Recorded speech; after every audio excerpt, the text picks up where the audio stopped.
Very good afternoon to all the SYBSc students. Myself, Dr. Ajay Sarjay Rao Nalode, Assistant Professor, Department of Botany, Sri Shahaji Chhatrapati Mahavidyalaya, Kolhapur. I heartily welcome you all the SYBSc students in the year 2020-21.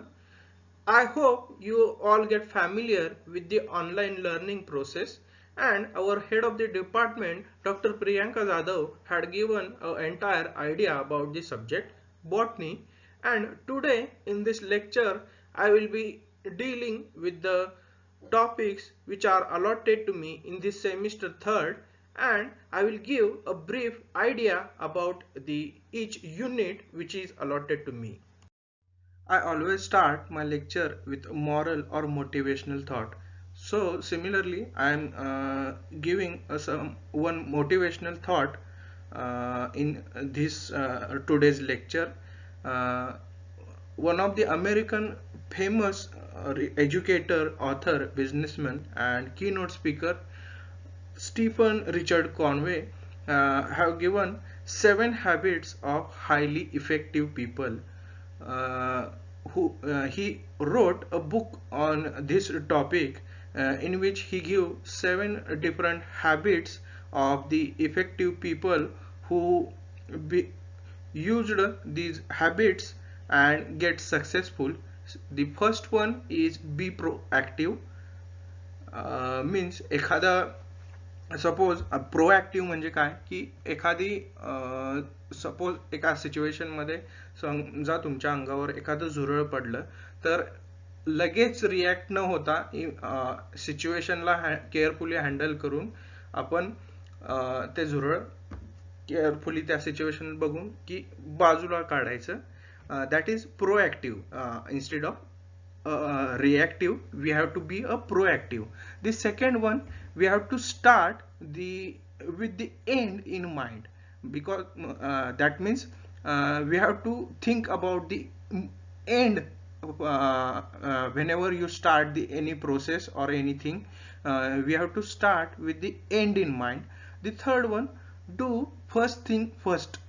That means you have to take work first thing first. Then fourth one, that is think win and win situation. That means आपल्या बरोबरचे जे काही colleagues आहेत तर त्यांना पण success मिळेल, त्यांना पण या गोष्टींमधून मोटिवेशन मिळेल आणि सगळे एकत्र या जे काही एज्युकेशनची प्रोसेस आहे, लर्निंगची प्रोसेस आहे, व्हॉट एव्हर जे काही असेल त्या गोष्टी तुम्ही आपण एकमेकांना धरून आपण नेहमी पुढे गेलं पाहिजे. Fifth situation, that is fifth habit, that is understood others first then be understood. आपण समोरच्याला आधी समजून घेतलं पाहिजे आणि मग त्याच्यावरती आपण रिॲक्ट झालं पाहिजे. The sixth habit, that is synergy. That means we have to take example of Australian cricket team, that is who win the World Cup 3 times. Similarly, the example of the movie Avenger, who the last part which earned a lot of money.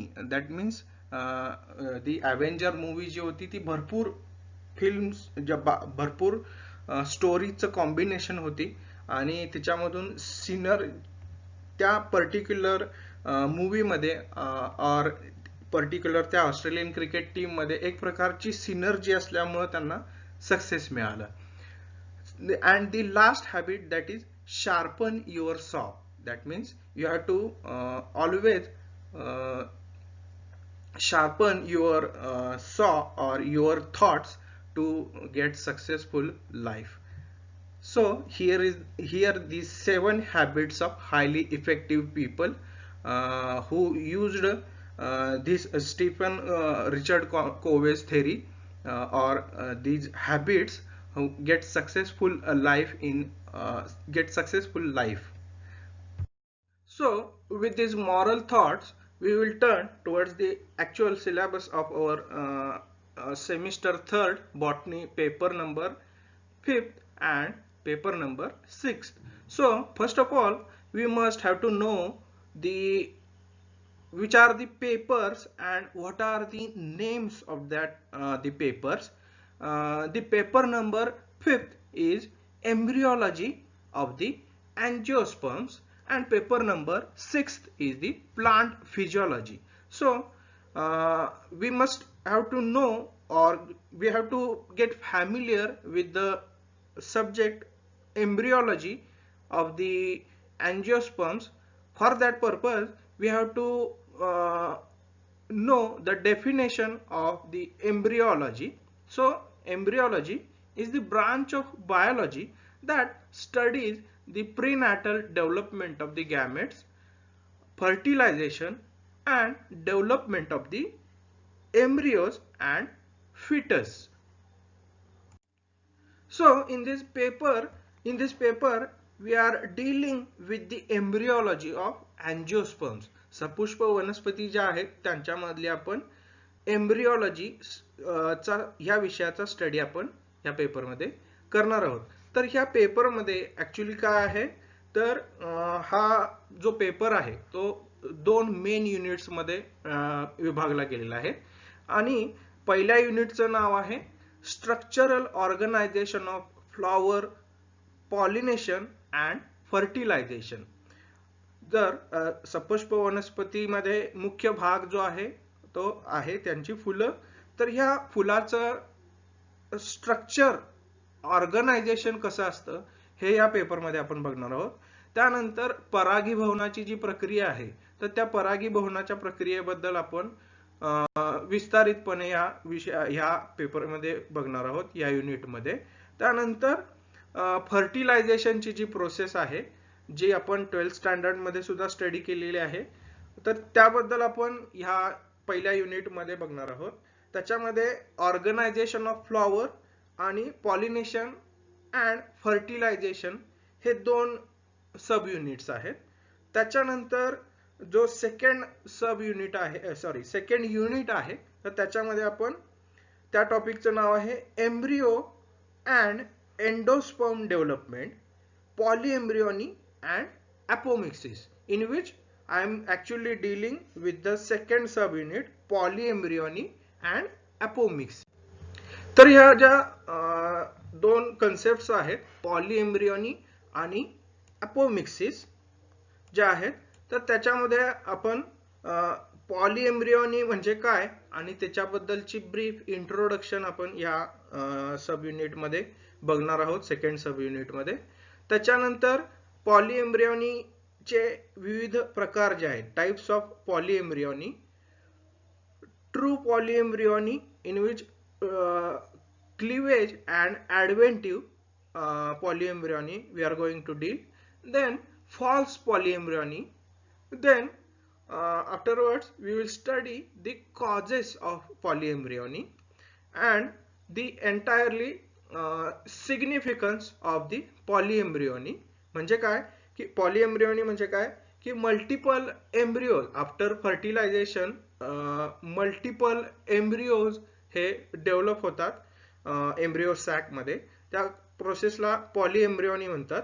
आणि तिच्यामधला आपण मग सविस्तरपणे त्याचे प्रकार, त्याच्यामधल्या त्याच्या मागील कारण म्हणजे पॉलीएम्ब्रियोनी जी होते तर तिच्यामागे काय काय कारण आहेत आणि त्या सगळ्याचा एक सिग्निफिकन्स, त्याचा इम्पॉर्टन्स आपण ह्या पॉलीएम्ब्रियोनी मध्ये बघणार आहोत. त्याच्यानंतर ॲपोमिक्सिस जी काही प्रोसेस आहे म्हणजे काय की विदाउट फर्टिलायझेशन एम्ब्रियोज जे डेव्हलप होतात तर त्या प्रोसेसला ॲपोमिक्सिस असं म्हणतात. तर त्याबद्दल आपण similarly as like polyembryony we are going to deal with the introduction of apomixis, then causes of apomixis and different types of the apomixis, that is gametophytic and sporophytic. Then finally we will study the significance or the importance of apomixis. Now we turn towards the paper number 6, that is plant physiology. In this we will study, or we will deal with firstly with the definition or actual definition of the subject plant physiology according to the Salisbury Ross, Beluska and Scott. These scientists have defined the subject plant physiology, which is the study of plant function and behavior encompassing all the dynamic processes of growth, metabolism, reproduction, defense, and communication that accounts for the plants being alive. ह्या विषयाबद्दल doctor our head of the department जे आहेत doctor Priyanka Jadhav, यांचं हे specialisation असल्यामुळं तुम्हाला ह्या विषयाबद्दल छानपैकी व्हिडिओच्या माध्यमातून खूप चांगली माहिती मिळाली असेल. तर ह्या विषयाच्या खूप डिटेलमध्ये न जाता मी मला जो काही अलॉट झालेला टॉपिक आहे किंवा मला जे अलॉट झालेले युनिट आहेत त्यांच्याबद्दल एक ब्रीफ आयडिया देतो. तर मला अलॉट झालेले जे युनिट आहे second unit, that is plant water relationship and mineral nutrition, in which the first B unit, that is mineral nutrition, which is I am going to teach you. In this,